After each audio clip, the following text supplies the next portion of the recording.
ওয়ালাইকুম রহমতুল্লাহ।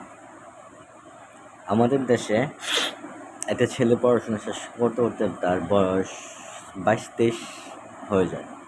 আর যদি সেশন জোটে পড়ে তাহলে 25-26-এ চলে যায়।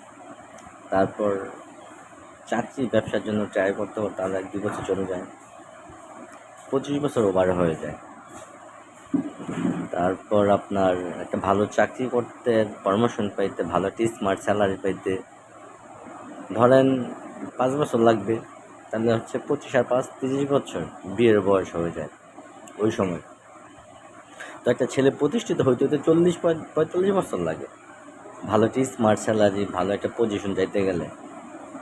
বাস্তবতা এইটাই, যখন ছেলে বিয়ে করে ওই সময় যদি বাবা মার বা দাদার সম্পত্তি না থাকে, বাবার কোনো সম্পত্তি না থাকে, টাকা পয়সা না থাকে, সে ভালো ইনকাম সোর্স তৈরি করতে পারবে না, ভালো ব্যবসাও করতে পারবে না, চাকরিও করতে পারবে না। নিজের যোগ্যতায় ভালো ব্যবসা করা, চাকরি করা হাতে গোনা কিছু সংখ্যক মানুষ যারা অনেক মেধাবী, অনেক ট্যালেন্ট, বিসিএস ক্যাডার, উচ্চশিক্ষায় শিক্ষিত, তারা। আর আমাদের মধ্যে যারা মধ্যবিত্ত ছেলেরা আছে তারা একটা প্রতিষ্ঠিত হইতে গেলে 35-40 বছর লাগে ভালো একটা স্মার্ট স্যালারি পাইতে, বিজনেসটা গুছাইতে।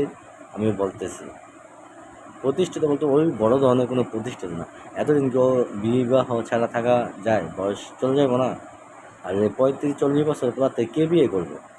তাই বিয়েটা করতে হবে 28-30 বছর। তোমার যোগ্যতা যাই থাক না, ইনকাম যাই থাক না কেন, বিয়ের বয়সে বিয়ে করতে হবে। আর এইটাই মেয়েদের মাইনে নেওয়া উচিত। একটা ছেলের 28-30 বছরের ছেলের ইনকাম সোর্স কম থাকবে, বিজনেস কম থাকবে, অল্প টাকা পয়সা থাকবে, তুমি এইটা নিয়ে সুখে থাকবা। তো যখন প্রতিষ্ঠিত হবে তখন তুমি সয় সম্পত্তি, টাকা পয়সা সবই তোমার। যখন কিছু থাকবে না, যখন তুমি পাশে থাকবা, যখন প্রতিষ্ঠিত হবে তখন তুমি পাশে থাকবা। আর যখন তুমি প্রতিষ্ঠিত পোলা চাইবা, প্রতিষ্ঠিত পোলা কিন্তু তোমার চাইবো না, সে প্রতিষ্ঠিত মেয়ে চাইবো। এটা মাথায় রাখো। ভালো থাকবেন সবাই।